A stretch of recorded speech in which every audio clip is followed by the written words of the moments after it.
نحمدہ و نصلی و نسلم علی رسولہ الکریم۔ علامہ منذری رحمہ اللہ نے ترغیب و ترہیب میں ایک حدیث نقل کی ہے جس کی سند بالکل صحیح ہے۔ سعید بن عمیر رضی اللہ تعالی عنہ سے روایت ہے، سئل رسول اللہ صلی اللہ علیہ وسلم، آپ صلی اللہ علیہ وسلم سے پوچھا گیا، ای الکسب اطیب،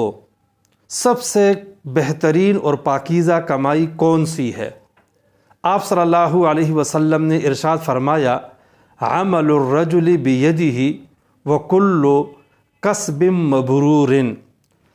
نمبر 1، جو بندہ اپنے ہاتھ سے کماتا ہے اور کھاتا ہے، سب سے پاکیزہ کمائی یہی ہے۔ اور نمبر 2، ہر وہ کمائی جو دھوکہ، فریب وغیرہ سے خالی ہو اور محنت کے ساتھ کمائی حاصل کی جائے، اللہ کے رسول صلی اللہ علیہ وسلم کی نظر میں سب سے بہترین کمائی یہی ہے۔ مسند احمد میں مقدام بن معدی کرب رضی اللہ تعالی عنہ کی روایت ہے، رسول اللہ صلی اللہ علیہ وسلم نے ارشاد فرمایا، ما اکل احد منکم طعاما احب الی اللہ عز وجل من عمل یدیہ، تم میں سے کوئی بندہ بھی اپنے ہاتھ کی کمائی سے بڑھ کر کوئی ایسا کھانا نہیں کھا سکتا جو اس سے زیادہ اچھا ہو، اللہ تعالیٰ کے ہاں زیادہ محبوب اور پسندیدہ ہو۔ یعنی اپنے ہاتھ سے جو کمائی حاصل کی گئی ہے وہ سب سے پسندیدہ ہے، اللہ تعالیٰ کو محبوب ترین ہے، اس سے بڑھ کر کوئی اور اچھی کمائی نہیں ہو سکتی۔ اور صحیح بخاری کے اندر رسول اللہ صلی اللہ علیہ وسلم نے یہ بھی ساتھ ارشاد فرمایا،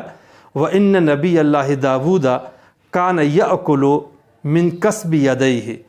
کہ اللہ کے نبی داود علیہ السلام اپنے ہاتھ کی کمائی میں سے کھایا کرتے تھے۔ چنانچہ روایات میں آتا ہے کہ داود علیہ السلام اللہ کے نبی بھی تھے، وقت کے بادشاہ بھی تھے،